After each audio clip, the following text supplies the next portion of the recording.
Hola, ¿qué tal? Gracias por acompañarnos en Justo en el Blanco. Yo soy Daniel Weisberg y hoy está con nosotros la latinoamericanista Daniela Pacheco. ¿Qué tal, Daniela? ¿Cómo estás? Qué gusto estar aquí contigo, Daniel. Pues bueno, ¿no? Nos acompañas hoy para tratar de entender un poco qué está pasando en nuestro continente, qué está pasando, ¿no? También en nuestro país. Quería yo empezar con un paralelo que tal vez no es exacto, pero que, ¿no? Puede iluminarnos un poco ahorita la coyuntura. Acaban de, ¿no? Abatir al Mencho hace un par de días y eso pues no nos deje recordar un poco la muerte de Pablo Escobar y lo que sucedió en Colombia cuando eso pasó. ¿Podrías decirnos si sientes, ¿no?, que hay un paralelo ahí? Mira, yo empezaría por decirte que las condiciones estructurales de ambos países, Colombia, estamos hablando de los años 80, la década de los 90 y el México de hoy, son distintas en varias vertientes. Creo que uno puede encontrar o intentar tratar de encontrar similitudes porque estamos hablando de dos capos o de dos personas que fueron los grandes capos en su momento, tanto en Colombia como en México. Sin embargo, esa Colombia era muy distinta a lo que es México hoy. Primero tenías un narcotráfico altamente centralizado en la figura de Pablo Escobar.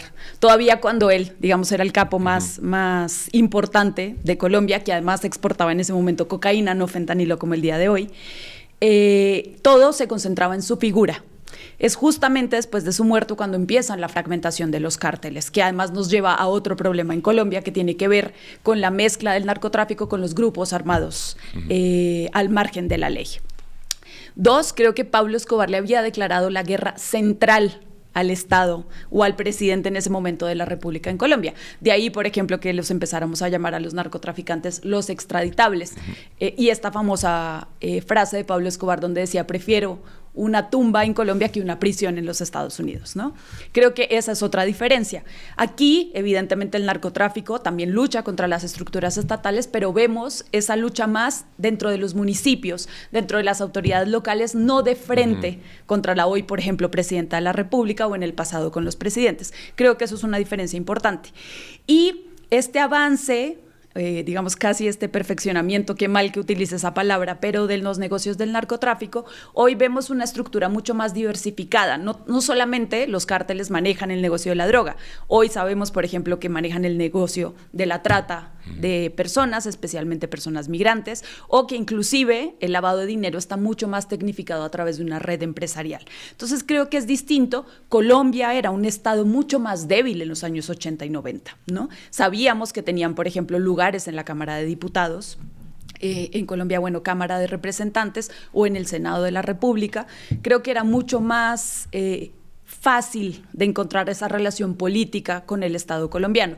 No estoy diciendo que eso lamentablemente no suceda en México, porque también sucede, pero creo que era más claro en ese momento con un Estado bastante débil, unas fuerzas armadas bastante corrompidas frente a la lucha contra el narcotráfico. Así que creo que además la vertiente internacional o la injerencia de los Estados Unidos es distinta, ¿no? Colombia, desde ese momento hasta el día de hoy, ha sido un país bastante acostumbrado a mirar con cierta aprobación, y lo digo la verdad con mucha lástima, la cooperación de los Estados Unidos, ¿no? Que finalmente esta lucha en su momento contra el comunismo, que después se volvió la lucha contra el narcotráfico, la mal llamada lucha, porque lo único que no se combatió fue el narcotráfico, precisamente,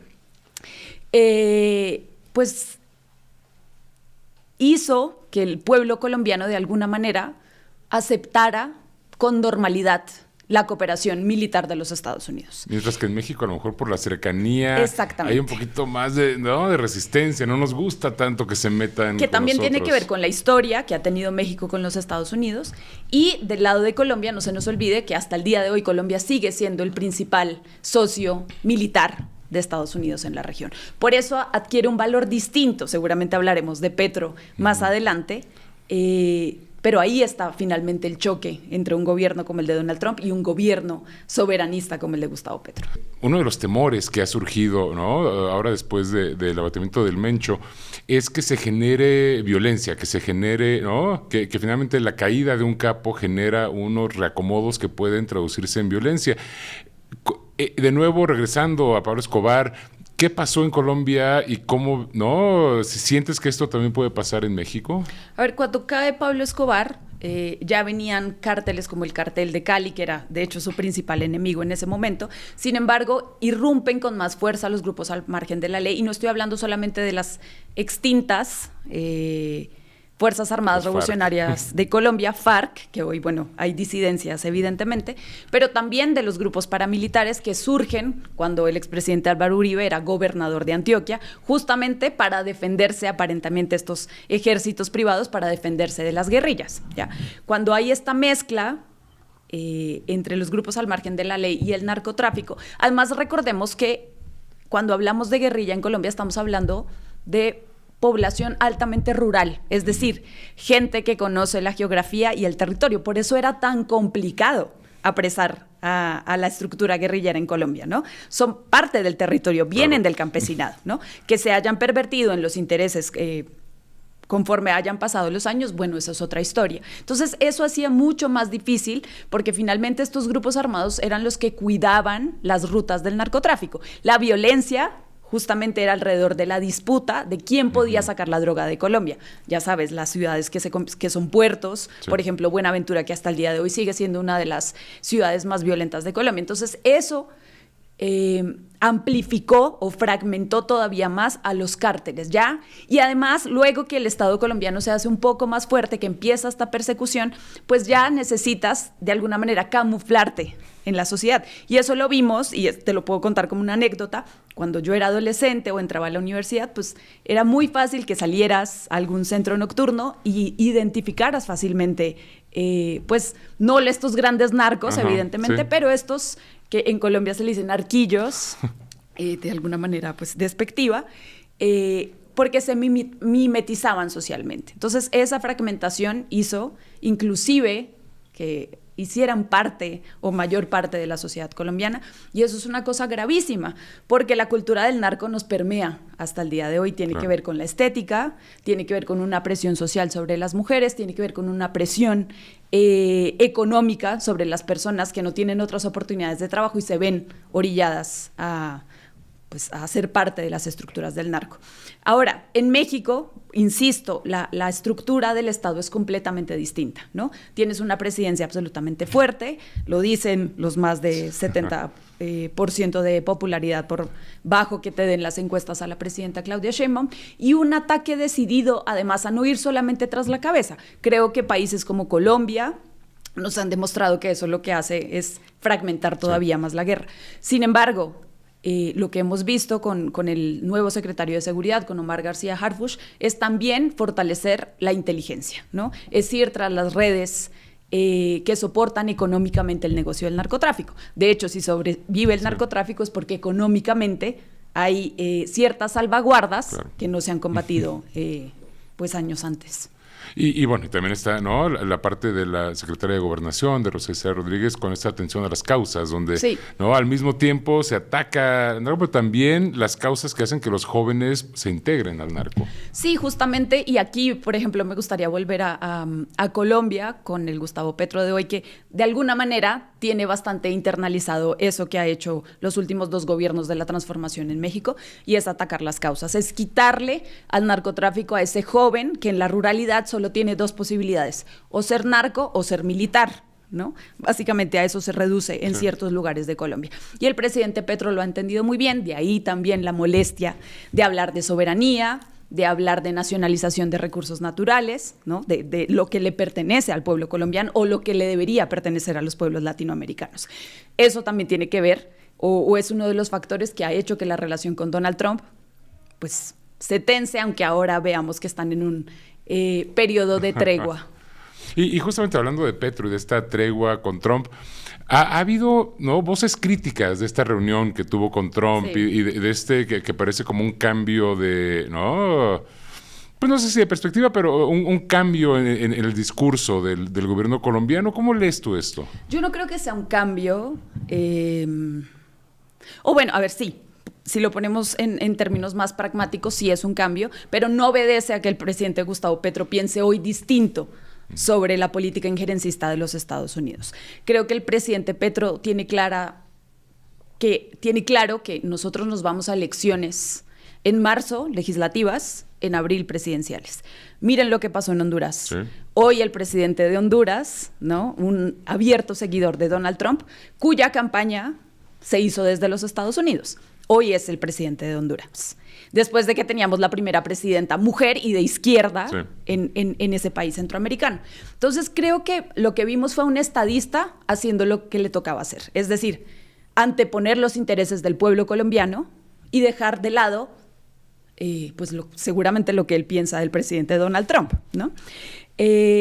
Y eso significa que no haya una intervención, al menos no grotesca, porque estoy segura que la hay, en las elecciones en Colombia. Además, Iván Cepeda, el candidato de izquierda, es quien encabeza las encuestas en Colombia.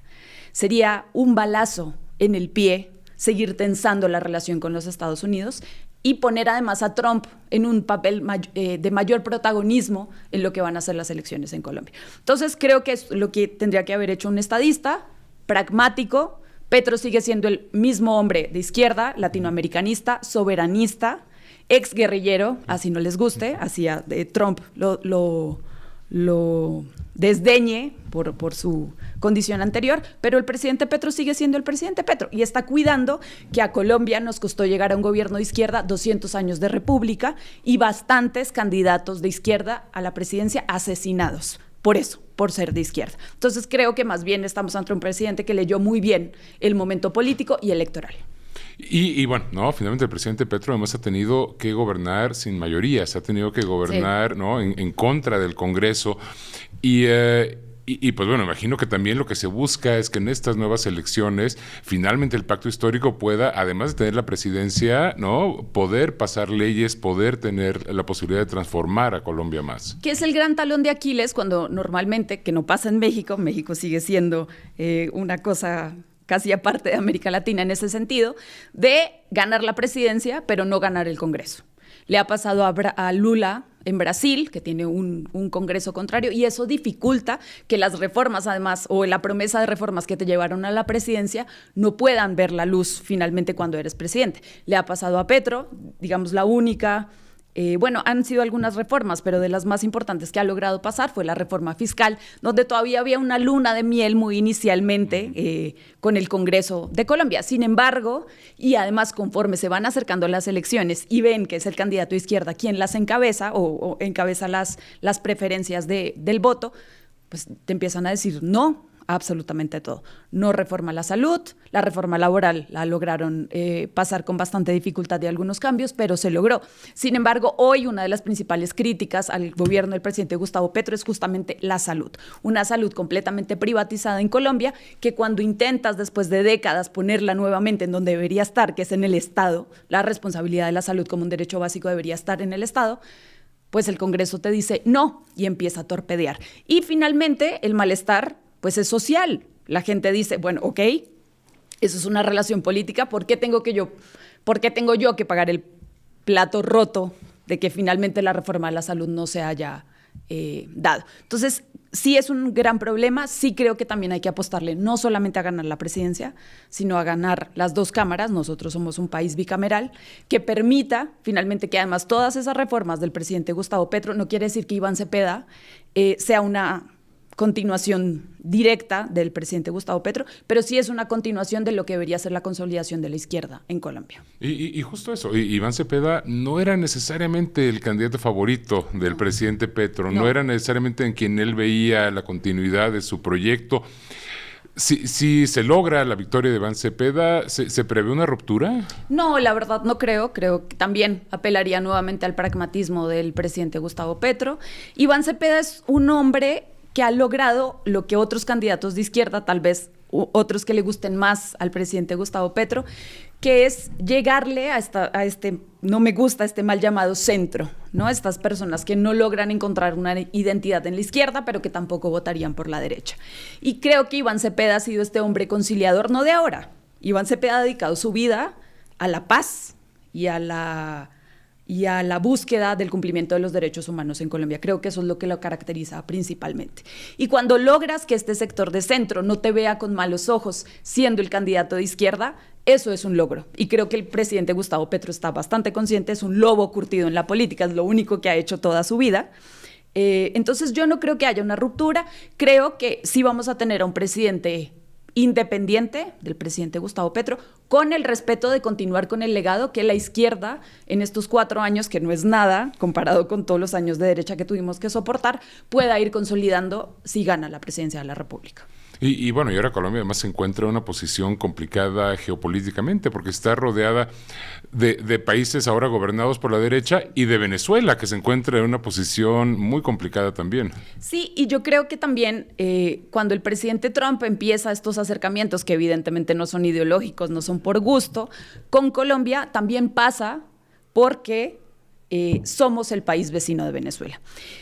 Para que tú puedas extraer el petróleo a tu antojo de Venezuela necesitas estabilidad. Por eso yo creo que ahí está Delcy Rodríguez.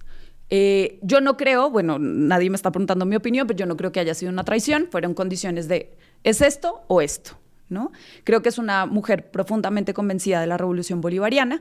Sin embargo, a los Estados Unidos ven con beneplácito que haya una mujer, además muy fuerte de lo que ha sido el chavismo, y que sabe cómo controlar, que conoce el manejo del país. Si tú tienes estabilidad, pues puedes extraer el petróleo que además dices que es tuyo, que básicamente te lo estás robando, de Venezuela. Y Venezuela comparte, la frontera más grande de Venezuela es Colombia. Entonces, entrar en un conflicto con el presidente Gustavo Petro también significa de alguna manera que se pueda descuidar esa zona fronteriza. Recordemos que hay grupos, sobre todo el Clan del Golfo, que además lo declaró terrorista el gobierno de los Estados Unidos, que se mueve justamente por la frontera entre Colombia y Venezuela. Entonces, tener una relación más cordial, al menos encima de la mesa con Colombia, también pasa por el interés geoestratégico que tienen sobre los recursos naturales en Venezuela. Ahora, del otro lado, ¿qué tienes? Ecuador. Un desastre completo, un presidente que se ha volcado a cooptar todos los otros poderes del Estado, una presidencia que se sostiene sobre la persecución política y es una cosa gravísima, ¿no? Tienes a las principales figuras de la Revolución Ciudadana exiliadas, algunas de ellas en México. Hace un par de semanas vuelve Gabriela Rivadeneira, que era la presidenta de la Asamblea, vuelve a presidir el Partido de la Revolución Ciudadana, que hoy nuevamente, después de que nos quitaron, y yo digo quitaron porque yo me siento parte de ese proceso, el membrete de Alianza País, que es con el partido con el que llega el presidente Correa a la presidencia, hoy nuevamente está en riesgo perder la Revolución Ciudadana como partido. ¿Qué buscan con esto? Que en las elecciones seccionales o de medio término de gobernadores y autoridades municipales que vienen ya en febrero, si no me falla la memoria, pues no haya partido para la Revolución Ciudadana. Entonces, no se puedan inscribir, no puedan correr, y esa es la manera o la política barata que hace el gobierno de Daniel Noboa. Es persecución política por un lado, sacar y sacar y sacar y pedir préstamos. Por eso lo vemos desfilando cada vez que puede en los Estados Unidos, aunque Donald Trump nunca lo recibe. ¿Para qué? Para pagarle los bonos a los tenedores de la deuda. Y es un ciclo de nunca acabar, porque finalmente es un dinero que nunca se reinvierte en el pueblo ecuatoriano. Entonces, es acrecentar el negocio de los tenedores de deuda, pedir más deuda y pagar la deuda. Es un círculo absolutamente vicioso. ¿No? Y bueno, hablando de Venezuela, pasando ahorita a Venezuela, sí, hablabas de Delcy Rodríguez, parece que ella y quienes quedaron a cargo de Venezuela se enfrentaron a la disyuntiva de el fin del chavismo o tratar de quedarse en ese lugar a pesar de lo que le sucedía a Maduro. Y pues bueno, en ese sentido, pues, la decisión parece que fue la correcta. Sí, creo que no tenían mucho de dónde escoger, pero sí era una decisión definitoria, ¿no? Y aquí a mí me parece importante señalar dos cosas. Uno, hay quienes intentan poner a Venezuela como un caso aislado, ¿no? O a Cuba como un caso aislado. Países pues, que están viviendo ciertas coyunturas por el tipo de gobiernos que se han mantenido tanto en Venezuela como en Cuba. Pero yo la verdad creo, uno, que Venezuela lo utilizaron para ser el ejemplo perfecto de lo que es el poder imperial, ¿no? Eliges un presidente democráticamente, les guste o no, se rasguen las vestiduras, me pidan las boletas 1 millón de veces, eligieron a Nicolás Maduro como su presidente. un presidente que no le tiene que gustar al pueblo de los Estados Unidos, le tiene que gustar al pueblo venezolano. ¿Qué hacen? Medidas económicas coercitivas sobre la economía de Venezuela que obligan a la expulsión de casi 7 millones de personas de Venezuela, y después los Estados Unidos se quejan de la cantidad de migrantes venezolanos que les llegan, ¿no? Eso por un lado. Pero del otro, yo creo que es más una reconfiguración del poder hemisférico. Estados Unidos, creo que para nadie es un secreto que está en una lucha sistémica con China. Y esa influencia en el continente latinoamericano de alguna manera se tiene que detener.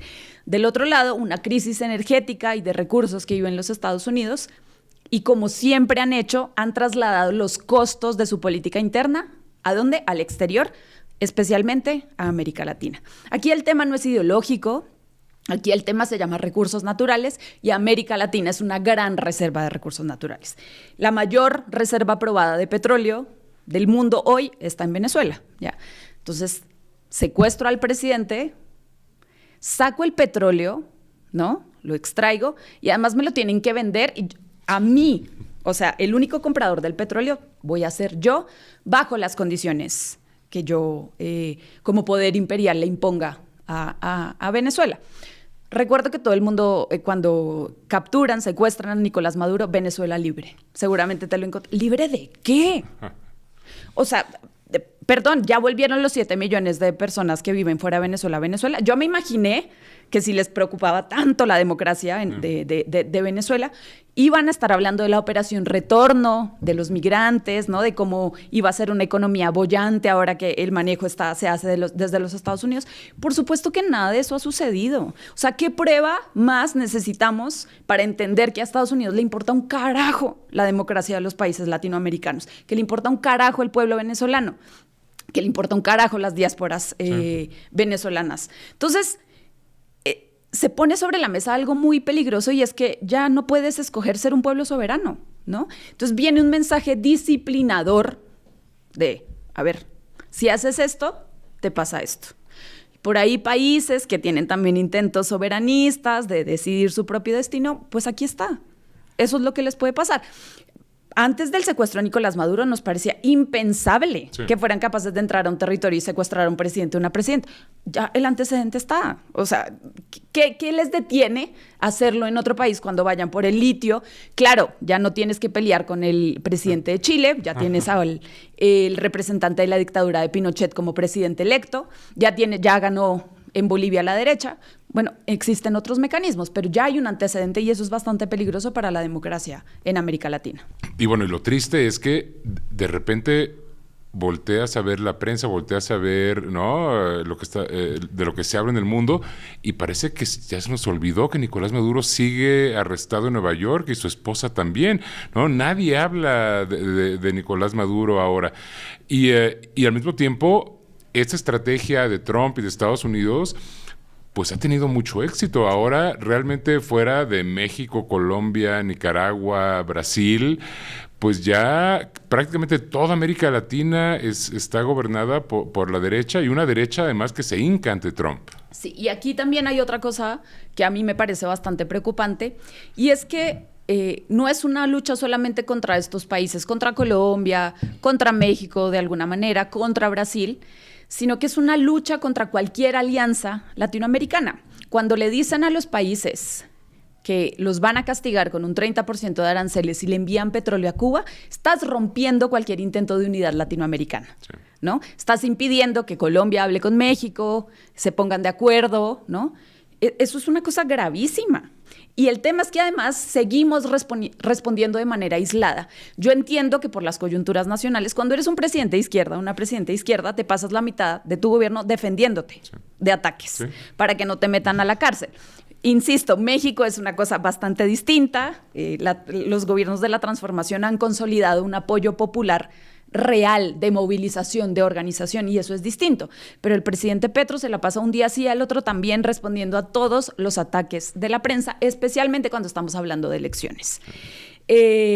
Así que es bastante complicado pensar en la unidad latinoamericana en esos términos, ¿no? Y eso es bastante rentable para Donald Trump, porque él sabe que la única posibilidad de que pudiéramos de alguna manera revertir lo que está haciendo con lo que él cree que es su patio trasero todavía, con la extensión de América Latina, de su territorio, como lo menciona en su plan de seguridad. Con total cinismo. Pues es una respuesta en unidad. Y hoy no la estamos logrando y se está haciendo cada vez más difícil. Decías, a nadie se le olvida, parece que a todo el mundo se le olvida que Nicolás Maduro fue secuestrado, que está preso en una prisión, su esposa también, porque finalmente redujimos un problema geopolítico a una cuestión de simpatía o no por el presidente Nicolás Maduro. Y eso también lo hicieron muy bien. Escoges a un presidente, no paran de golpearlo. Se genera un malestar social, medidas económicas que generan un malestar social para que después la gente diga, sí, no, sí, qué mal presidente escogimos. Nunca tuvo las condiciones normales de ejercer una presidencia en términos de normalidad, ¿no? Si estás bajo el asedio, no puedes pretender que la calificación de tu presidencia sea la misma de que si no lo estuvieras. Claro. Es lo que pasa con Cuba. Ningún país habría podido soportar lo que ha hecho Cuba bajo tantos años de bloqueo, de asedio constante. Y aún así, ahí siguen. Y bueno, eso justamente es interesante pasar a Cuba, porque Cuba ha sobrevivido décadas de bloqueo, ¿no? Muchas veces con el apoyo de Latinoamérica, o no, con el apoyo en su época de la Unión Soviética, de bloqueo, pero ahora parece que esta política de Trump está provocando una crisis humanitaria en Cuba como no se había visto en todas las décadas de bloqueo, donde de verdad está al evitar que se le venda petróleo, al limitar, ¿no? La ayuda humanitaria que puede llegar. Sí. ¿Qué va a pasar con Cuba? Ha aguantado tanto tiempo, pero llega un momento en que las cosas se rompen. Sí, además, después de que cae o secuestran al presidente Nicolás Maduro, pues se corta el suministro de petróleo desde Venezuela, que era su principal proveedor. Luego pasó a ser México. México ya no lo puede hacer. De alguna manera estás entre la espada y la pared de garantizar que no haya una afectación al pueblo mexicano a raíz de las medidas que pueda tomar Donald Trump contra México. Y creo que además la estrategia, a diferencia de entrar y secuestrar a Díaz-Canel, es ver cómo se desangra poco a poco, ¿no? Es eliminar cualquier reducto de pensamiento en el cual Cuba todavía es un modelo viable. Eso es lo que están haciendo, llevarlo al agotamiento total. A pesar de la crisis humanitaria, hay quienes dicen que hoy la crisis es peor que la vivida en el periodo especial, ¿no? Y finalmente la dependencia de petróleo, no solo de Cuba, sino en general de cualquier país en América Latina, pues los tiene al borde del colapso. No solamente son molestias cotidianas, no es solamente que te corten la luz 2/3 partes del día, es que no tienes acceso a transporte, que los medicamentos no se pueden refrigerar, hay enfermos en los hospitales, es una industria que además en Cuba, por razones obvias, menos desarrollada que en otros países, que está parcialmente paralizada. Rusia, un socio estratégico en su momento, luego ha disminuido los envíos a raíz de la guerra con Ucrania. Entonces, pues es el cóctel perfecto. ¿Qué están haciendo? Llevar a la gente a un punto máximo de malestar social, ¿no? Finalmente, tú puedes ser muy apoyador de la revolución cubana, del régimen cubano, pero llega un punto en que, o comemos, ¿sí? ¿No? Y creo que es hacia allá, hacia donde están llevando a Cuba. Ya lo decía Trump, bueno, lo ha dicho varias veces, lo ha dicho Marco Rubio, que están esperando que sea casi un sufrimiento lento, estoy parafraseando sus dichos, y que finalmente tengan que llegar a un punto de negociación con el gobierno de los Estados Unidos. Ahora, se empiezan también a esparcir rumores alrededor de las figuras de la revolución. Hoy, por ejemplo, Miguel Díaz-Canel. ¿Qué genera eso? Que haya una desconfianza al interior del gobierno, de no saber quién es el próximo, no saber a quién están cooptando, no saber quién está haciendo negociaciones, y eso genera también un desgaste político. Entonces están atacando absolutamente por todos los frentes. El bloqueo, el mayor bloqueo de la historia, una crisis humanitaria que lleva o que quiere exacerbar el malestar social de la gente ante la imposibilidad de acceder a los derechos básicos más mínimos, y del otro lado, atacar la estructura interna del partido el régimen cubano y empezar a generar caos al interior del gobierno.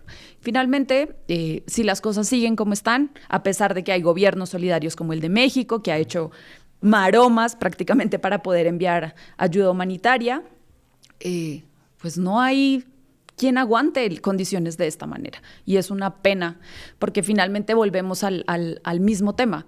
Ser un gobierno soberano ya no va a ser posible en América Latina. Y Estados Unidos te está diciendo quién puede ser y quién no puede ser.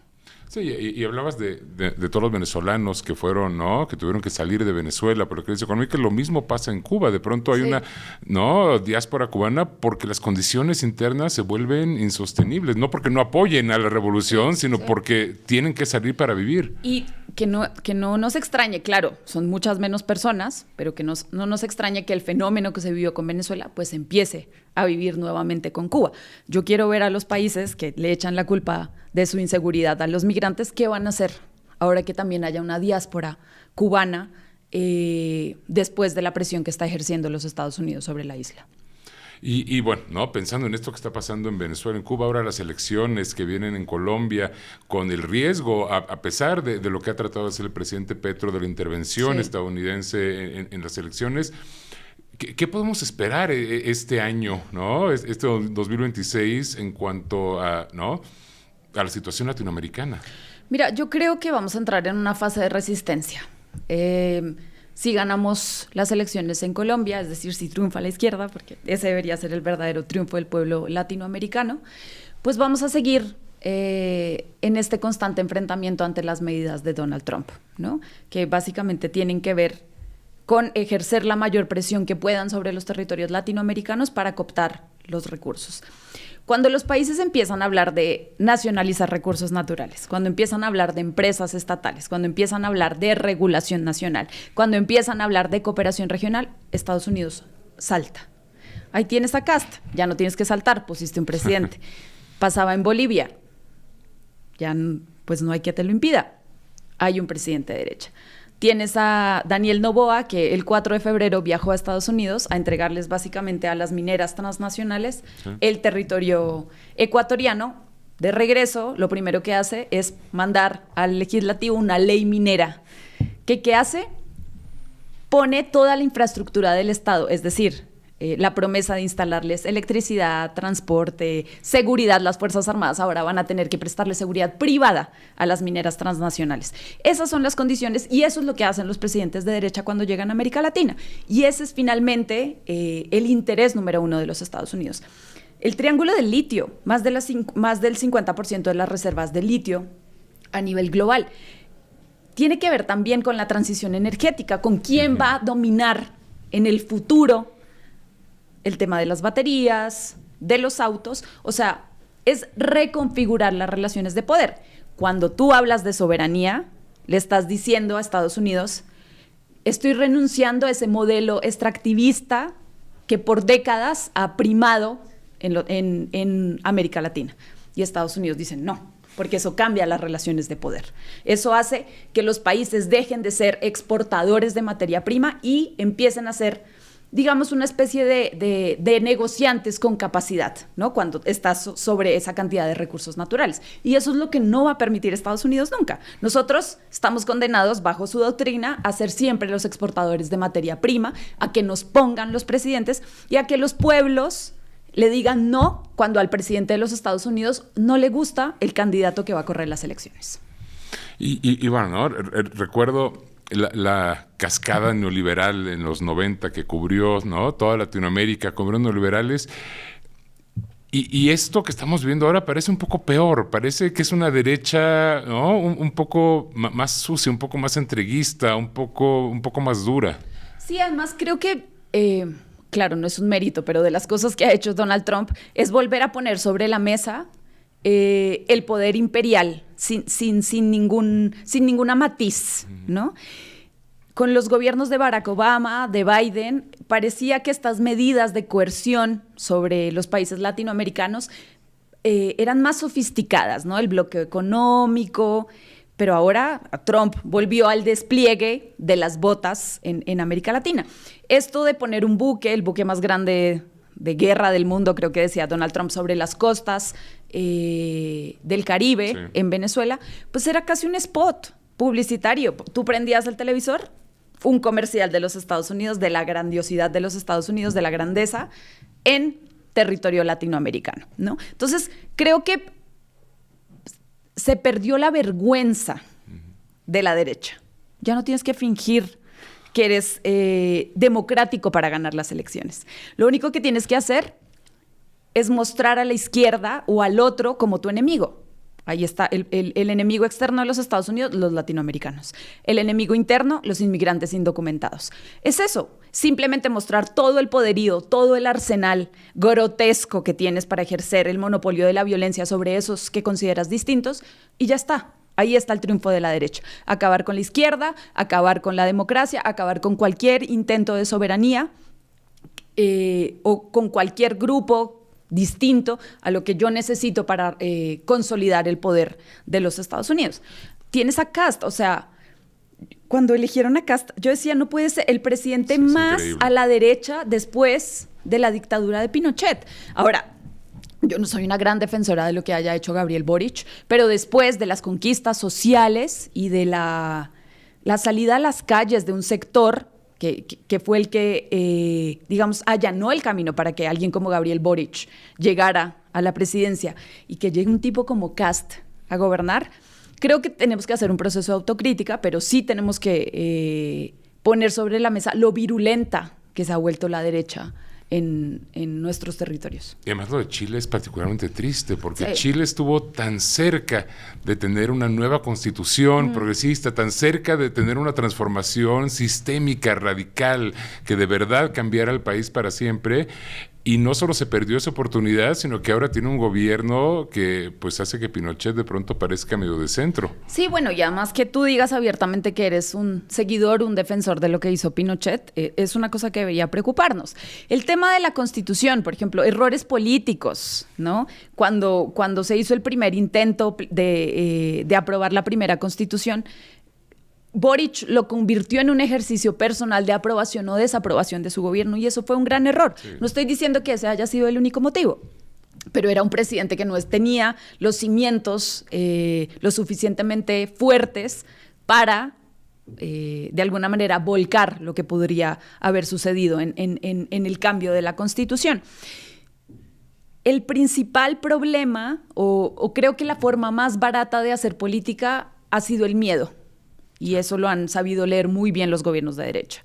En Chile, por ejemplo, el miedo a los migrantes, ¿no? Parece que toda la inseguridad, este auge del narcotráfico, se debe a la llegada de migrantes, o es lo que ellos quieren pensar. Cuando uno va a ver las estadísticas, no solo en Chile, en general en cualquier país, te aseguro que no más del 5% de las personas que están en cárceles son extranjeras. El resto es pues gente de los mismos países. Pero es muy fácil culpar y hacer política y ganar las elecciones cuando te estoy diciendo que mi medida número 1, él hablaba de hacer una zanja para que cayeran los migrantes. Eso se votó.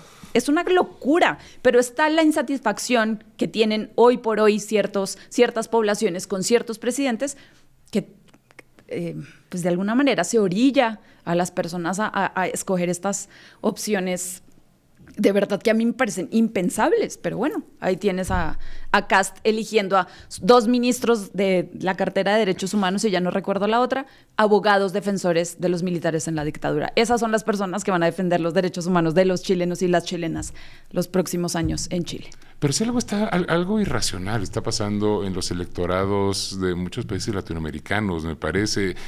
Si no, ¿cómo explicar a Milei, por ejemplo, donde, bueno, sí se entiende que había una decepción con el gobierno de Alberto Fernández y donde la gente sentía que no había cumplido con las expectativas que habían quedado, pero ve uno, ¿no?, el nivel de la gente que es votada, Kast, Milei, ¿no?, lo que pasó en Bolivia. ¿Qué está pasando con los electorados? Yo creo que tiene que ver, por un lado, con el vaciamiento de la política, ¿no?, de dejarle la política a los políticos y de alguna manera desentendernos como sociedad de todos estos procesos. Creo que una de las grandes pérdidas no solamente es que Milei haya llegado a la presidencia, sino un proceso de despolitización que se empieza a vivir en Argentina, uno de los países más politizados de América Latina. Muchas de las conquistas sociales se inician en Argentina, los derechos de las mujeres, el derecho al aborto. O sea, Argentina era una cuna de la política hecha por el pueblo argentino, sí. Y eso es una cosa bastante importante. Cuando llegan personajes de este calado, como Javier Milei, el desencantamiento hace que la gente se abstraiga de los procesos políticos. No es solamente las medidas nefastas, esta recién aprobada reforma laboral, sí. Que le quita bastantes derechos a los trabajadores, que además... Sí, que hace que ahora les puedan pagar con gallinas si quieren.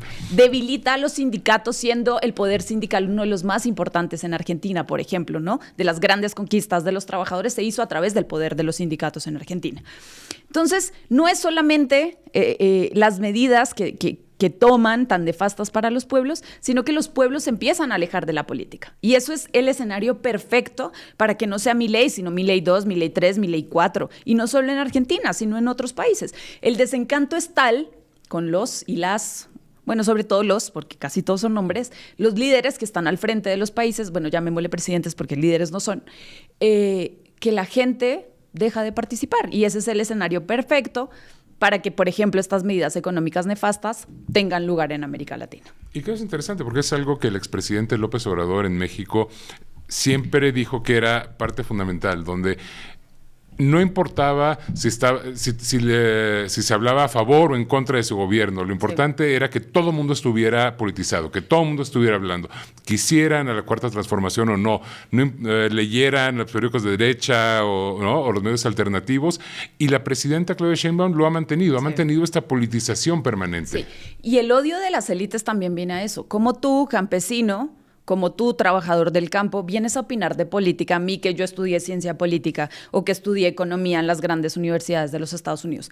El derecho a opinar y hacer política es mío, no de ustedes. Y creo que la gran diferencia de un gobierno como el de la doctora Claudia Sheinbaum, como del expresidente Andrés Manuel López Obrador, tiene que ver con la politización del pueblo. Y de hecho, mantener gobiernos de izquierda tiene que ver con la politización del pueblo.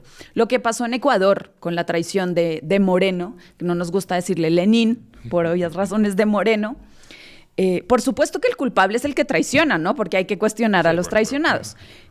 Pero un desmantelamiento a este nivel del Estado no se explica tampoco si es que hubiese existido un proceso de politización mucho más profundo. Sí. También no hay que echarle la culpa siempre a las y los gobernantes. Creo que también es un papel que tiene que protagonizar las y los ciudadanos. Sí, tiene que venir de abajo también. Y también pasa cuando del partido, porque eso es lo que normalmente sucede, las figuras del partido se van a gobernar. Sí. ¿No? Y el partido se queda solo y se queda vacío. Creo que la presidenta ha entendido eso perfectamente, también lo entendió el presidente Andrés Manuel López Obrador. Una cosa es el gobierno, otra cosa es el partido, ¿no? Y la tarea del partido es mantener esa base que llevó a la presidenta o al presidente X al poder, mientras yo estoy ocupada haciendo lo que me toca, que es hacer gobierno. Y creo que eso no lo hemos terminado de entender. Entiendo también que las dinámicas, las coyunturas nacionales a veces obligan a que el gobierno esté centrado en otras cosas distintas, y está bien, son cosas distintas las tareas, pero no puedes abandonar la base.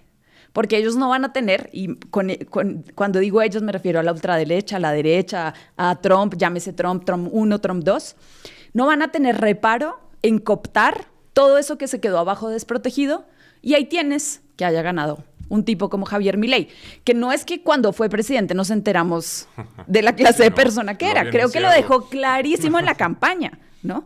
Pero cuando tú prefieres eso por, de alguna manera, cobrarle los errores a la izquierda, pues sí tienes un problema de politización, ¿no? Y finalmente, para que la política sea limpia, para que la política sea democrática, tiene que ser una política del pueblo. Y en Colombia, ¿cómo afecta, cómo obstruye este proceso de politización a través del partido que lleva el gobierno el hecho de que el pacto histórico sea una coalición fragmentada?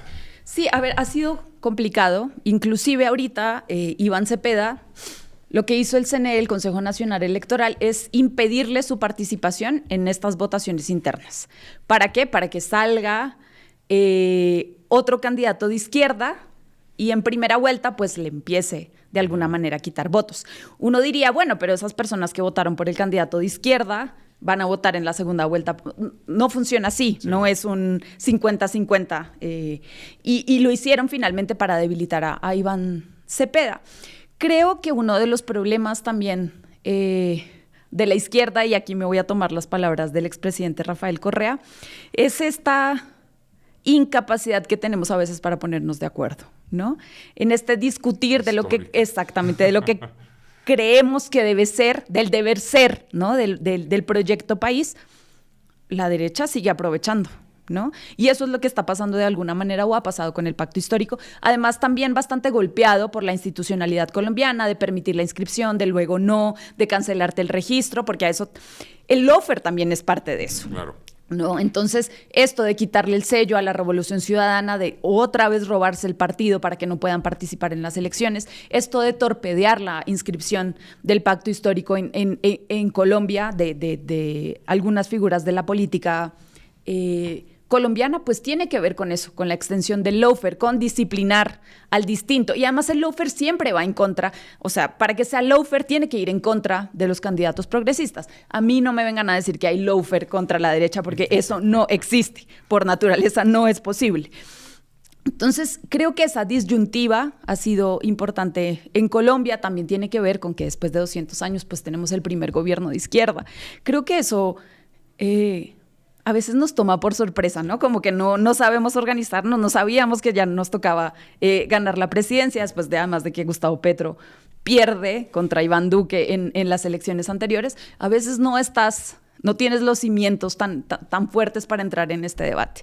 Yo espero que lo que ha hecho Gustavo Petro estos 4 años, que para mí fue lo que hizo Andrés Manuel López Obrador, lo que hizo Rafael Correa en su momento, lo que hizo Lula en su primera presidencia, es concientizar a la gente de que tiene derecho a y que tiene derecho a reclamar esos derechos, perdón, la redundancia.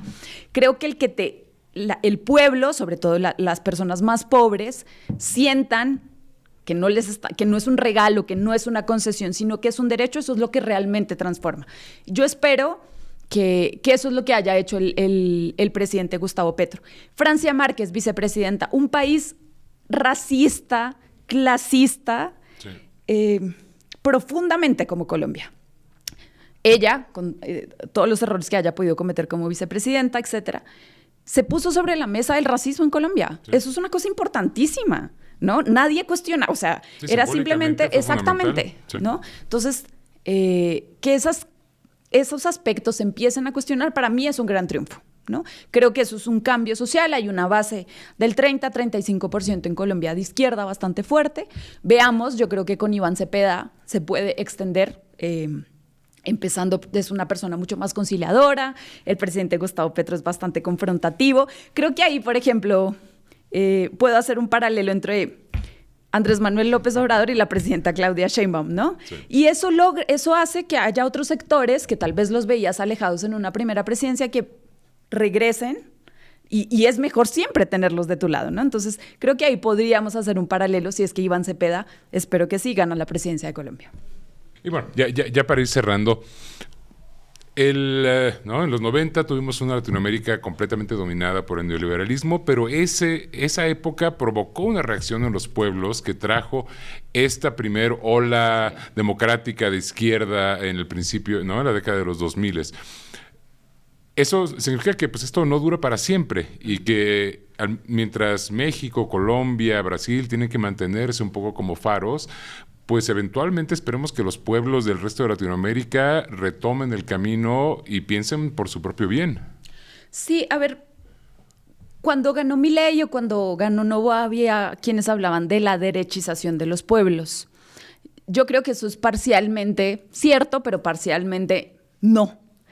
Creo, de un lado, que hay que hacer, insisto, una autocrítica desde los gobiernos de izquierda de cómo hemos ido contestando o respondiendo a esas nuevas necesidades que nos plantean esas clases medias que nosotros mismos creamos, ¿no? Yo no puedo pensar en un logro mayor que los casi 100 millones de personas, las casi 100 millones de personas que salieron de la pobreza durante la primera ola progresista. Sí. O sea, ¿qué logro más importante que ese, más pragmático? Pero creamos una clase media Que luego que votó en contra. Exacto. Ahí vuelvo al tema de la politización, ¿no? Creo que ahí puede ser un círculo virtuoso. Politizas, ¿no? Hay una clase media consciente de cómo llegó a ser clase media después de haber sido una clase pobre, sí. Y eso tiene que ver con la conquista de derechos sociales a la que deberían tener o deberíamos tener derecho todas y todos. Entonces, creo que si el partido hace su tarea, si la gente también hace su tarea, ¿no? De participar, de no abstraerse de los procesos políticos, que es lo peor y es a donde nos quieren llevar finalmente.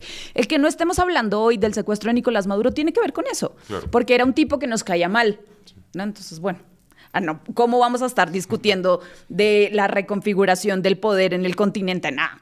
Finalmente pusieron preso a un tipo que no era de mi simpatía y fin del problema, ¿no? Hay una presidenta que nos cae mejor porque no es Nicolás Maduro, se acabó la discusión. Entonces creo que si cada quien hace lo suyo, si la izquierda realmente se pellizca donde se tenga que pellizcar, creo que aplique para quien aplique, y hace su trabajo con la gente y la gente entiende cuál es el valor de la participación política, vamos a ver un cambio. Mientras tengamos del otro lado en la presidencia, ahora no es solo Donald Trump, o sea, la política exterior de Estados Unidos ha sido la misma siempre. Sí, oculta o visible, pero la misma. Ya, lo que pasa es que hoy por hoy la tenemos sobre la mesa más visible que nunca. Pero el próximo presidente de Estados Unidos no va a ser distinto a Donald Trump. O sea, no va a dejar de vernos como su patio trasero. Sí. ¿Ya? Y no estoy diciendo que no hayan procesos de resistencia en los Estados Unidos, el que, por ejemplo, haya ganado un alcalde musulmán que se dice de izquierda, sí, en una de las ciudades más importantes, te habla de las resistencias del pueblo estadounidense. Pero así está configurado el poder imperial de los Estados Unidos. Seguramente esa relación va a tomar décadas para que haya un cambio y no va a cambiar si es que los países de América Latina empiezan a actuar en unidad, empezamos a actuar en bloque.